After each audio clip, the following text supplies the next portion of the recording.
Happy Sunday, everybody. We are going through our fairy tale series on Sundays, and we are on Hans Christian Andersen after finishing all the Grimm Brothers fairy tales, every single one. Now, you guys who are here every Sunday, my book is in transit. The Amazon people that are shipping it assure me that it is in transit. So, what are we going to do? We're going to read The Nightingale. Supposedly, it's one of Hans Christian Andersen's most controversial, if not the most controversial. I have no idea why. We're going to find out together, and I can't wait. Welcome back to Literary Archaeology.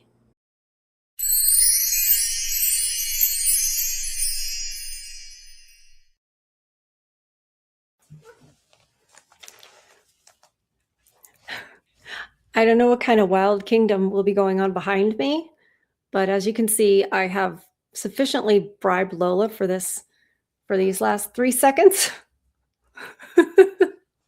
Sorry, Charlie. I swear he knows when I am recording. Anyway, contrary to their belief and some of y'all's beliefs, it's not about them. It's about the fairy tales on Sundays. Lola has approached me for more pepperonis. And I mean, we do buy them by the case. I say we. Lola and I, Charlie. Anyways. Okay, you guys. The Nightingale. The Emperor of China is a Chinese man. It's a little bit of a different word, but since we want YouTube to be friends with us, we're going to say Chinese man. As you most likely know, and everyone around him is a Chinese man too. It's been a great many years since this story happened in China. But that's all the more reason for telling it before it gets forgotten. The emperor's palace was the wonder of the world. It was made entirely of fine porcelain, extremely expensive, but so delicate that you could touch it. Only with the greatest of care. In the garden, the rarest flowers bloomed, and to the prettiest ones were tied little silver bells, which tinkled so that no one could pass by without noticing them. Yes, all things were arranged according to plan in the emperor's garden, though how far and wide it extended, not even the gardener knew. If you walked on and on, you came to a fine forest where the trees were tall and the lakes were deep. The forest ran down to the deep blue sea, so that tall ships could sail under the branches of the trees. In these trees, a nightingale lived. His song was so ravishing that even the poor fishermen, who had much else to do, stopped to listen on the nights when he went out to cast his nets and heard the nightingale.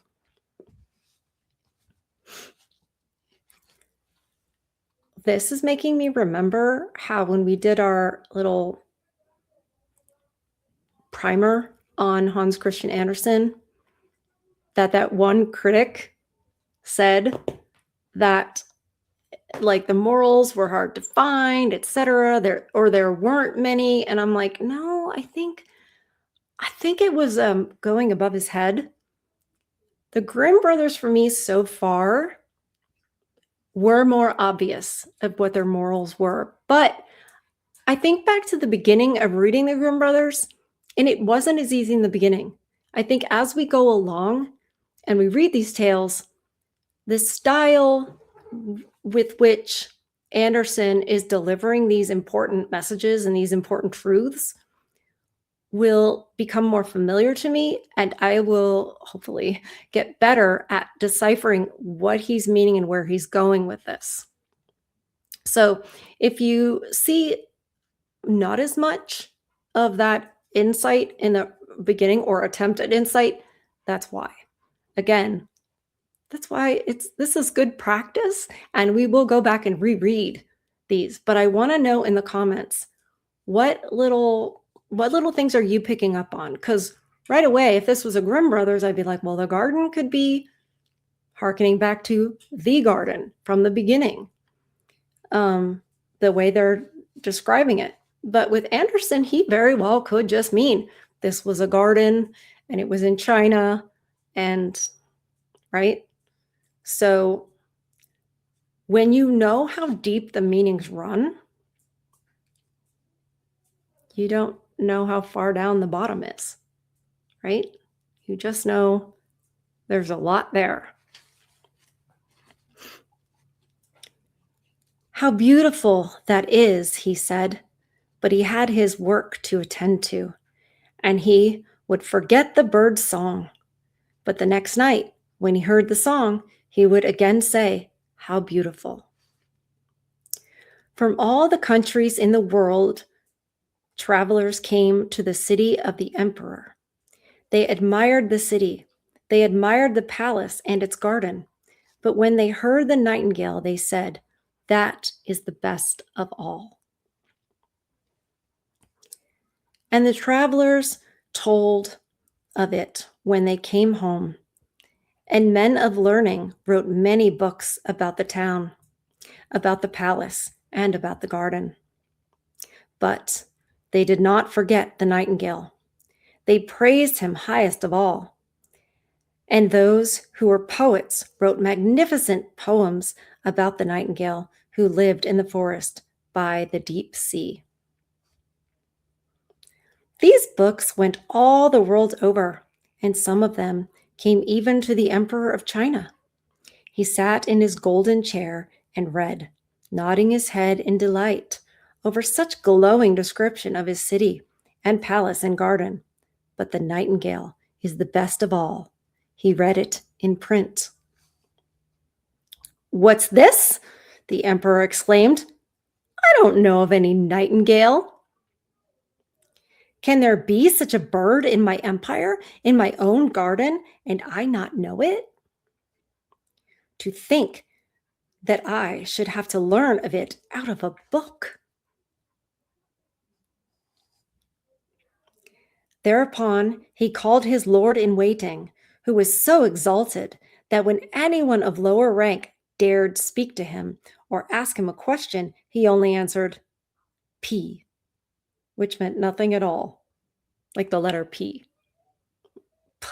I don't know, it just says P.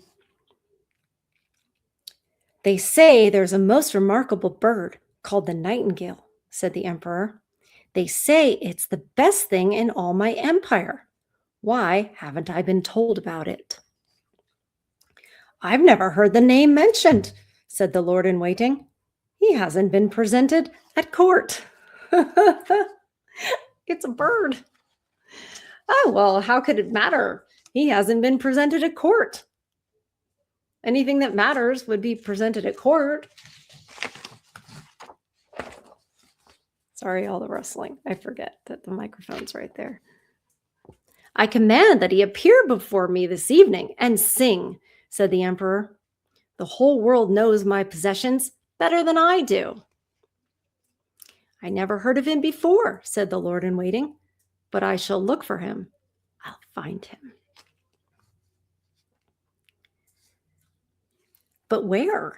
The lord-in-waiting ran upstairs and downstairs, through all the rooms and corridors, but no one he met with had ever heard tell of the nightingale. So the lord-in-waiting ran back to the emperor and said it must be a story invented by those who write books.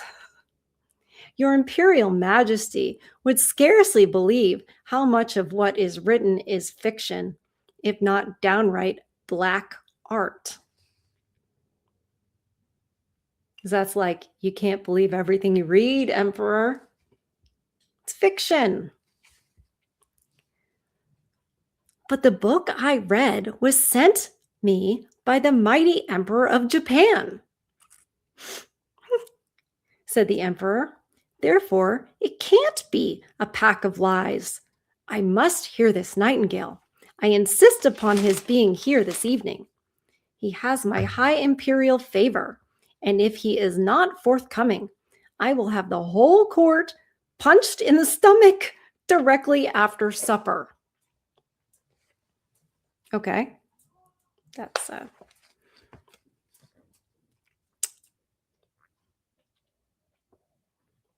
Sing Pi, said the lord in waiting, and on scurried up the stairs. It appears to be some form of Chinese. I don't speak Chinese. Through all of the rooms and corridors, and half the court ran with him, for no one wanted to be punched in the stomach after supper. There was much questioning as to the whereabouts of this remarkable nightingale, who was so well known everywhere in the world except at home.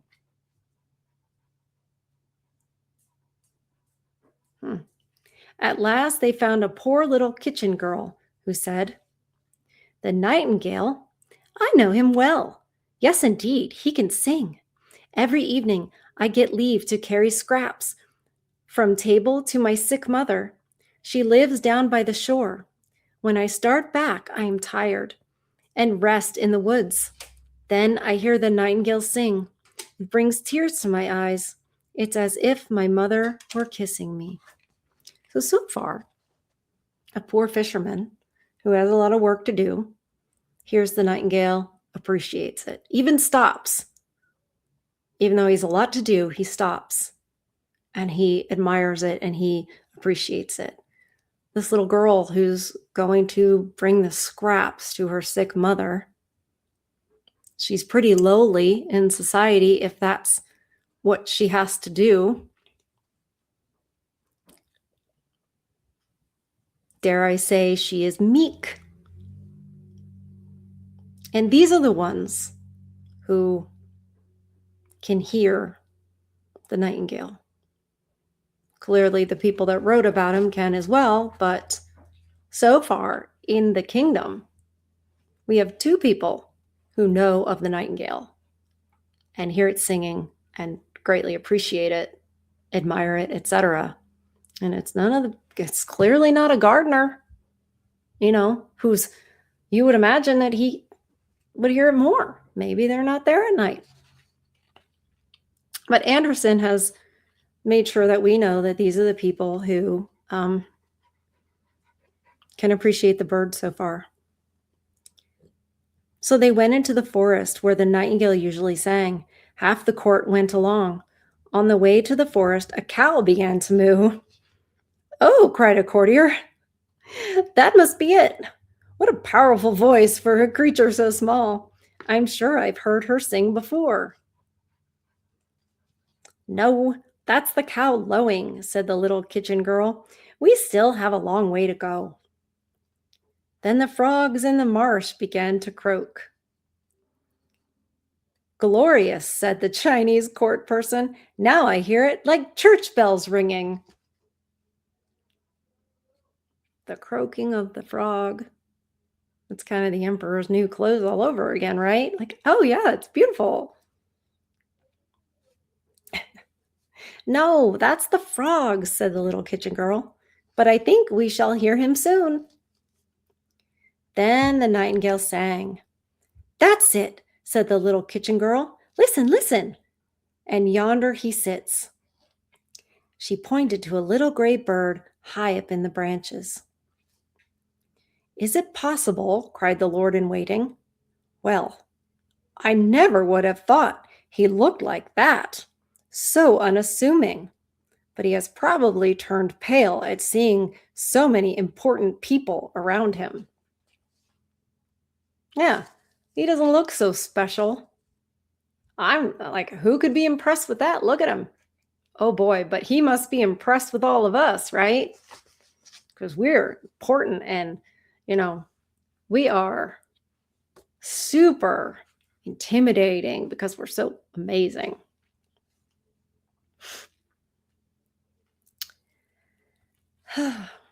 "Little nightingale," the kitchen girl called to him, Our gracious emperor wants to hear you sing."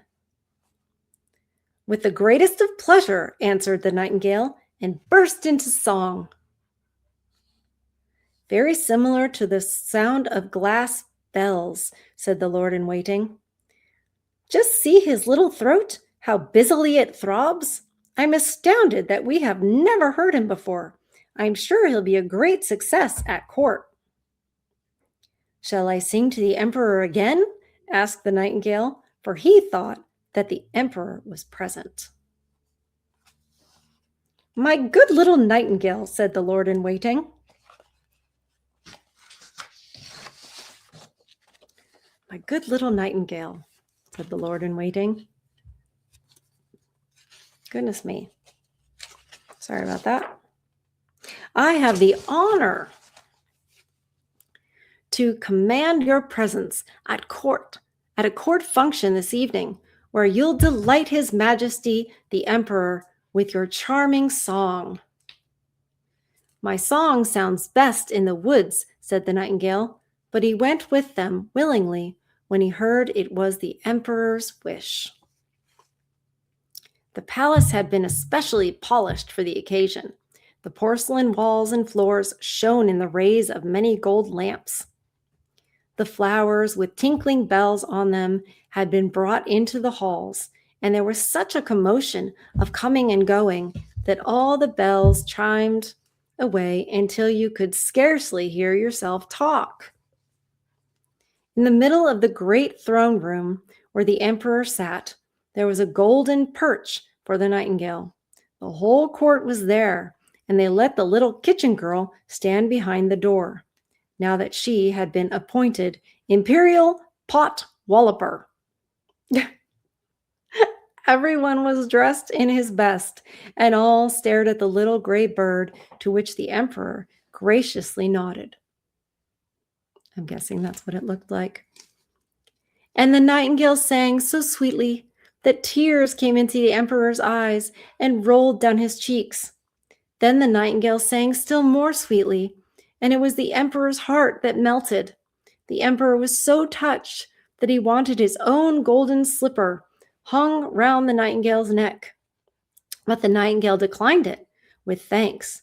He had already been amply rewarded. Slipper? Well, slipper. "I have seen tears in the emperor's eyes," he said. "Nothing could surpass that. An emperor's tears are strangely powerful. I have my reward," and he sang again gloriously. "It's the most charming coquetry we ever heard," said the ladies in waiting, and they took water in their mouths. Stop it, Lola. They took water in their mouths so he could gurgle. What? And they took water in their mouths so they could gurgle when anyone spoke to them, hoping to rival the nightingale.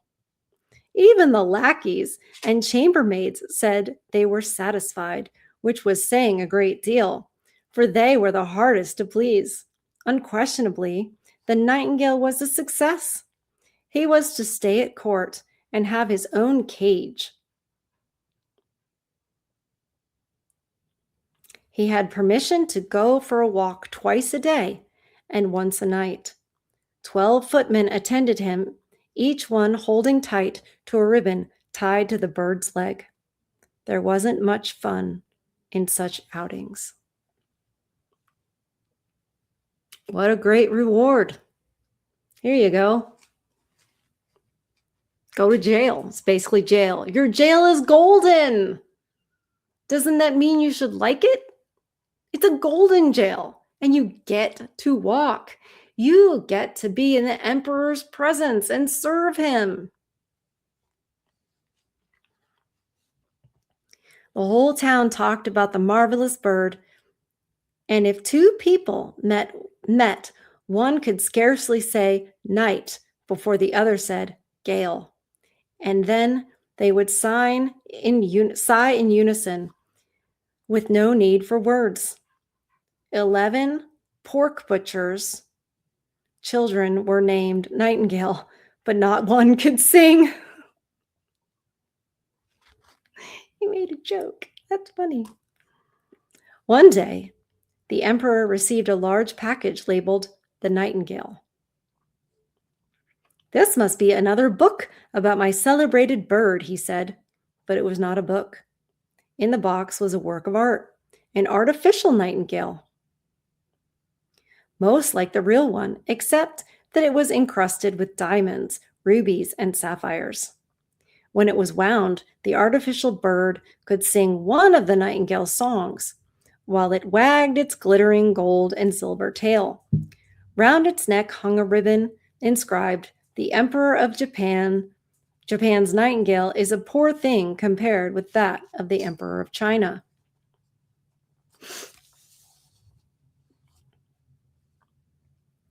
"Isn't that nice?" everyone said, and the man who had brought the contraption was immediately promoted to be Imperial Nightingale Fetcher-in-Chief. "Now, let's have them sing together. What a duet that will be," said the courtiers. Hey, you gotta stop that, miss.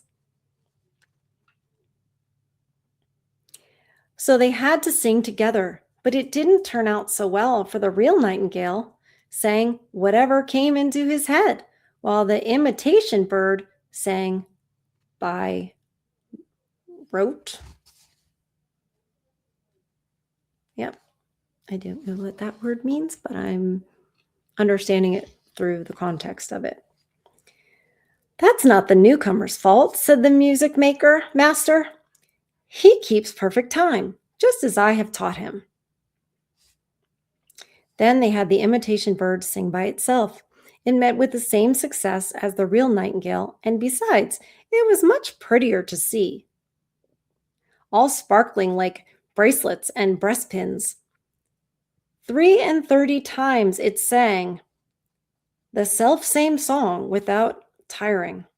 The courtiers would gladly have heard it again, but the emperor said the real nightingale should now have his turn. Where was he? No one had noticed him flying out.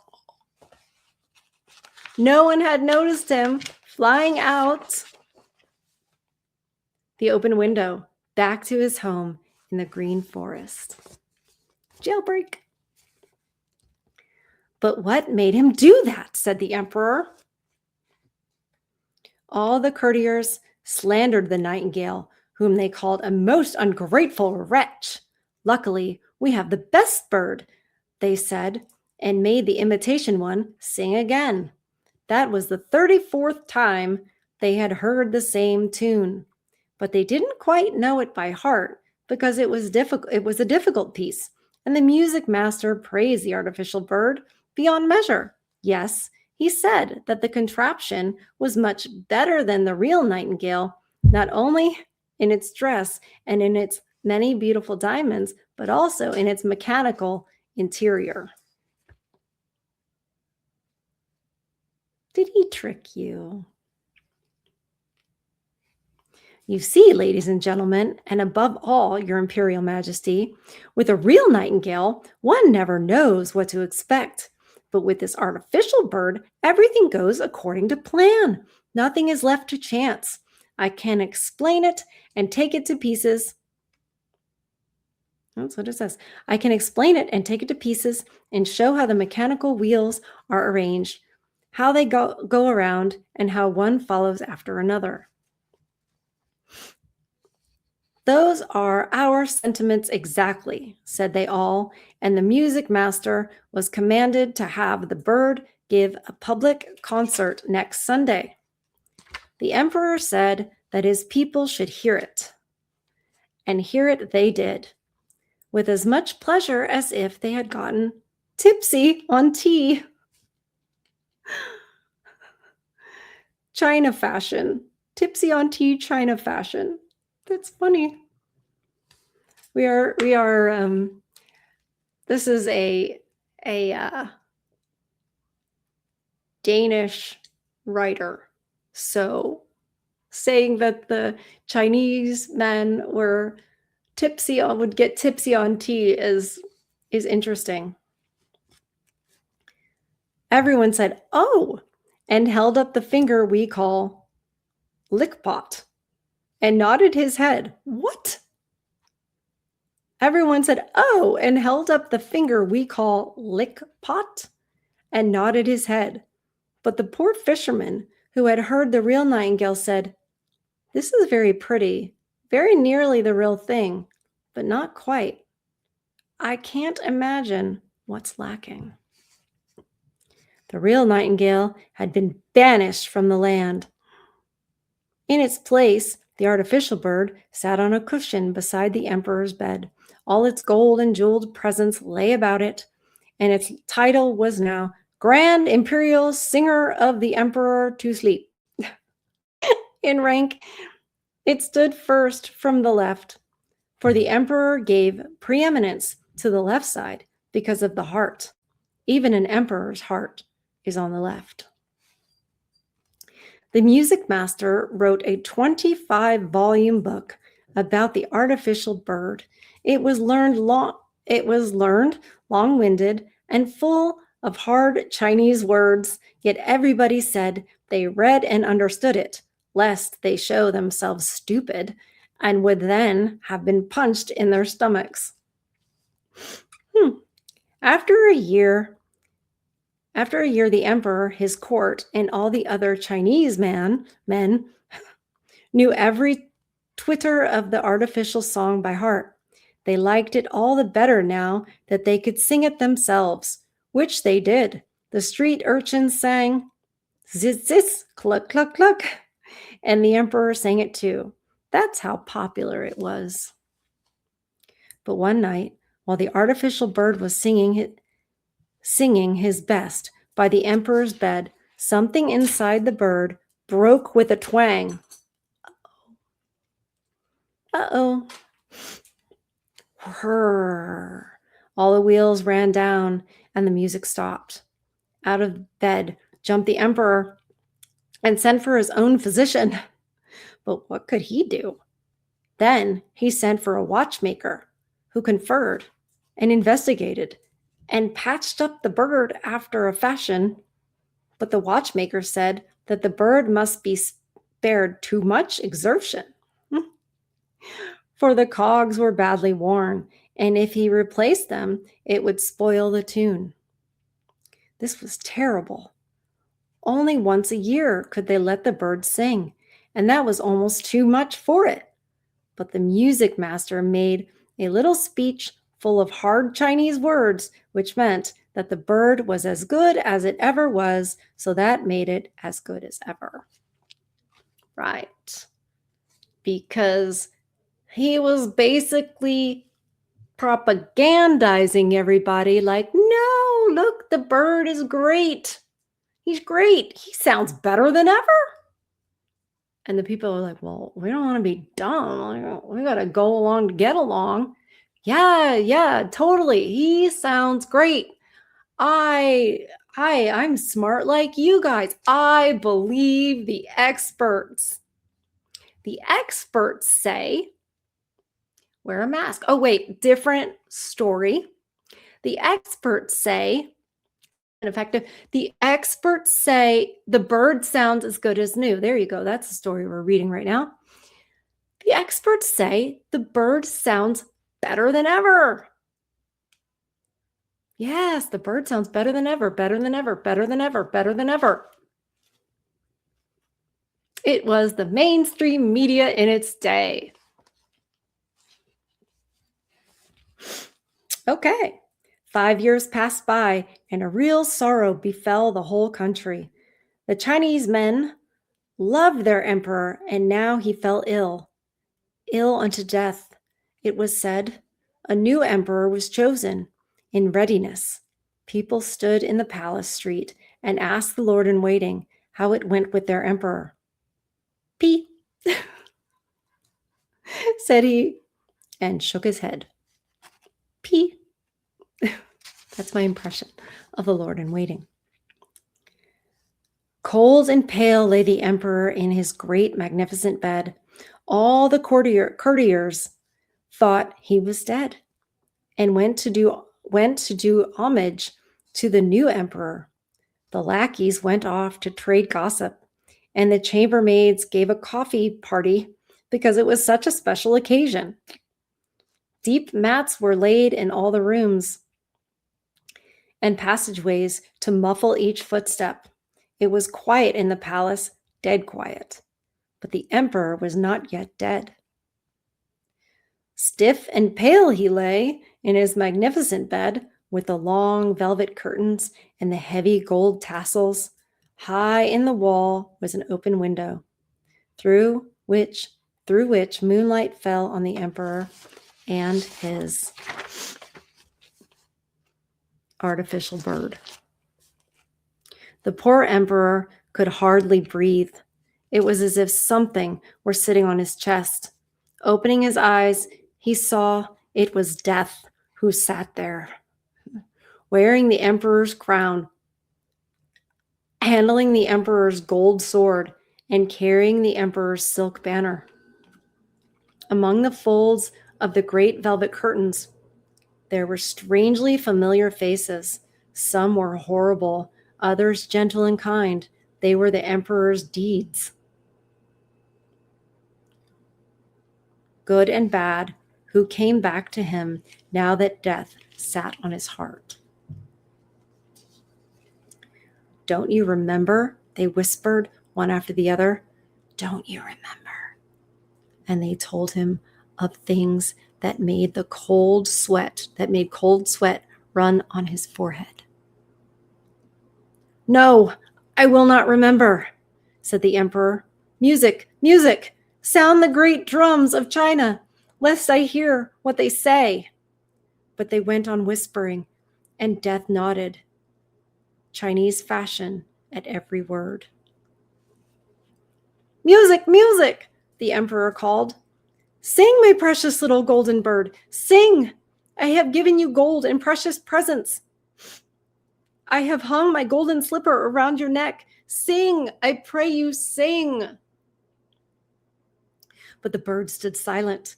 There was no one to wind it, nothing to make it sing. Death kept staring through his great hollow eyes, and it was quiet, deadly quiet. Suddenly, through the window, came a burst of song. It was the little live nightingale who sat outside on a spray. He had heard of the emperor's plight and had come to sing of comfort and hope. As he sang, the phantoms grew pale and still more pale, and the blood flowed quicker and quicker through the emperor's feeble body. Even Death listened and said, Go on, little nightingale, go on. But, said the little nightingale, will you give back that sword, that banner, that emperor's crown? He's talking back to Death. And Death gave back these treasures for a song. The nightingale sang on. It sang of the quiet churchyard where white roses grow, where the elder flowers make the air sweet, and where the grass is always green, wet with tears of those who are still alive. Death longed for his garden. Out through the windows drifted a cold gray mist as Death departed. Music is powerful. Beautiful music is powerful. And what was the little bird singing about? God's creation, not jewels, not gold, not precious presents or, a golden cage or any of that. God's creation. Nothing can match the beauty of that. Nothing can match the value of that. Even Death recognizes it. Even the devil recognizes it. The power that has is something that we don't put a lot of credence to at all, much like the emperor didn't.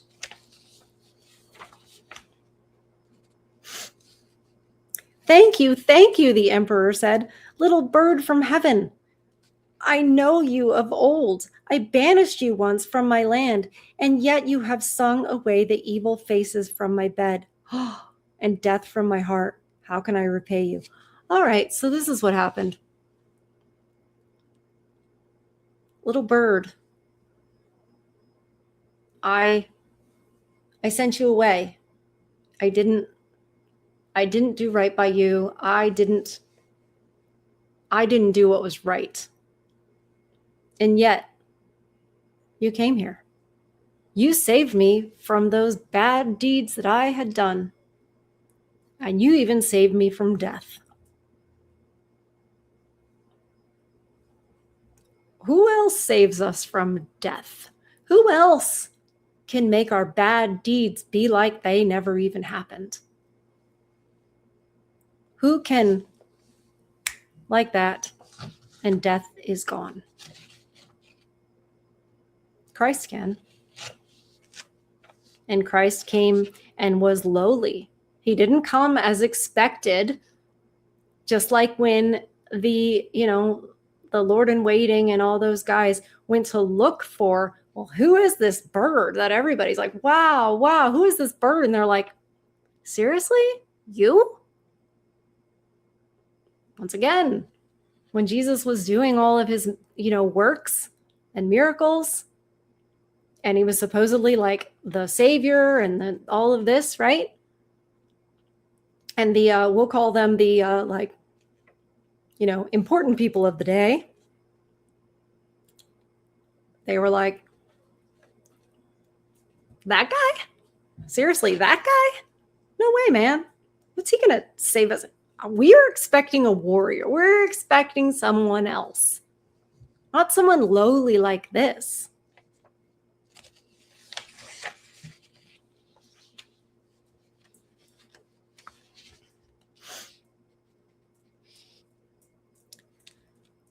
Okay. So he says, thank you. I banished you once from my land, and yet you have sung away the evil faces from my bed and death from my heart. How can I repay you? You have already rewarded me, said the nightingale. I brought tears to your eyes when first I sang for you. To one heart of a singer, those are more precious than any precious stone. But sleep now and grow fresh and strong while I sing. He sang on until the emperor fell into a sound, refreshing sleep, a sweet and soothing slumber. Ouch. The sun was shining in his window when the emperor woke, restored and well. Not one of his servants had returned to him, for they thought him dead, but the nightingale still sang. You must stay with me always, said the emperor. Sing to me only when you please. I shall break the artificial bird into 1,000 pieces.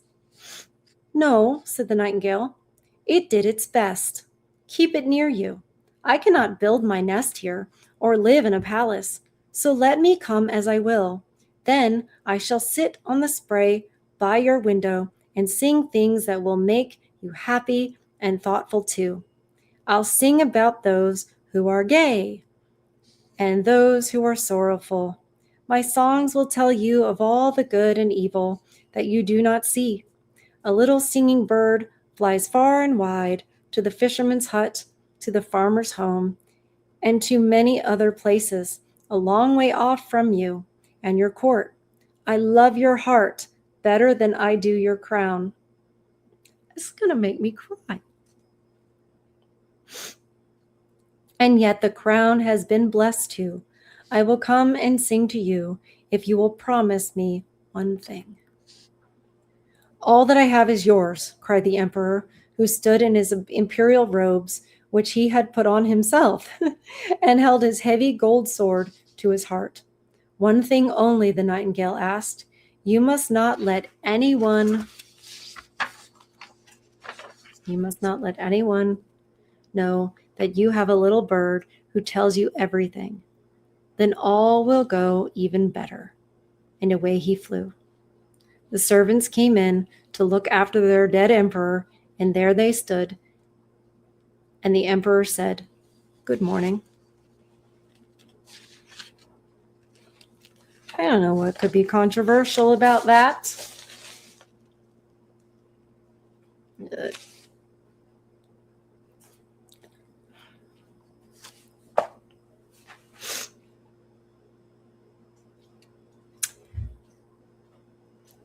There's so much.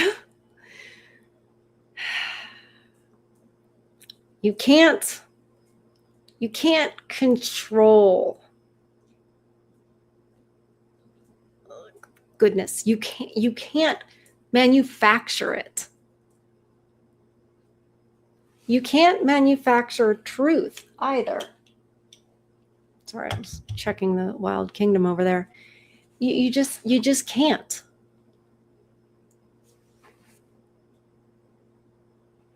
The bird saved the emperor, even though the emperor banished him.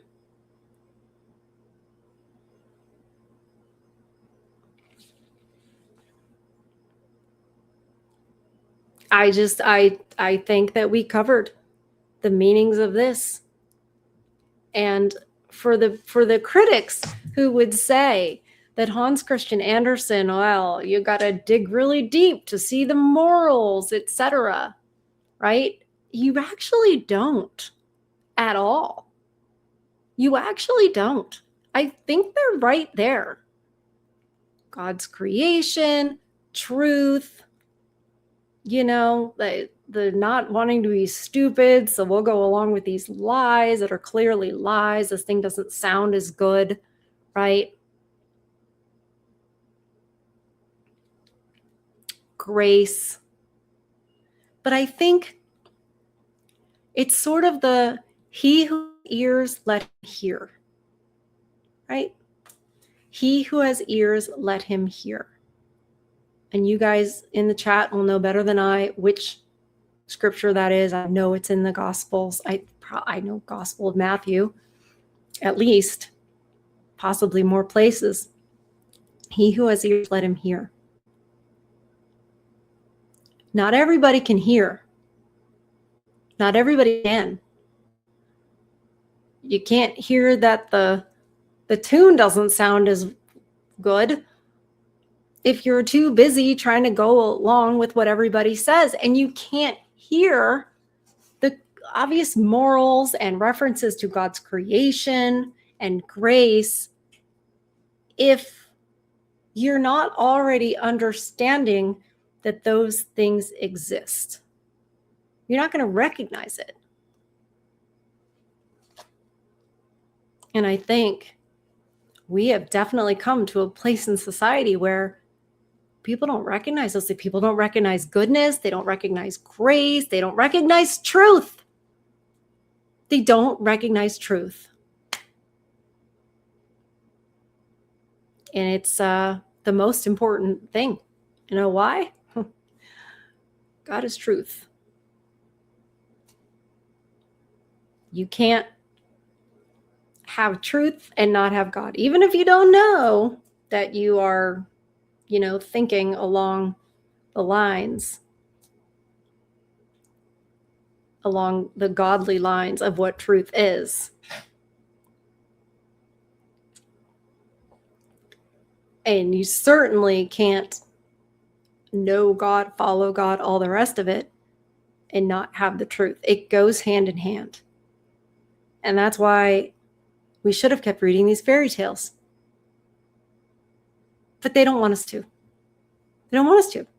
They don't want us to know truth, not only the truth, but they don't want us to know truth, that truth exists, that it is objective. They don't want us to know that. They want us to know what they tell us.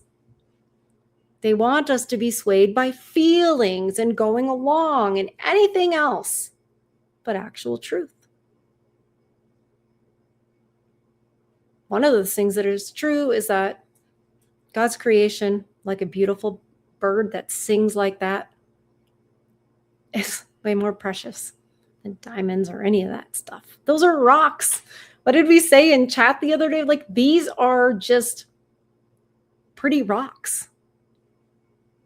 How is that more valuable than a beautiful bird that God made that can sing? So, before I start talking for another hour, the next time you hear a bird, appreciate it. Marvel at it. This creature is singing a song, and it can fly through the air. Like, we should have wonder We've lost our ability to have wonder. They don't want you to hear the birds sing. They don't want you to appreciate the birds singing. And they certainly don't want you to remember who created the birds in the first place. So, on that note, remember to protect your peace, feed your souls. I love you guys, and I'll see you on the next one.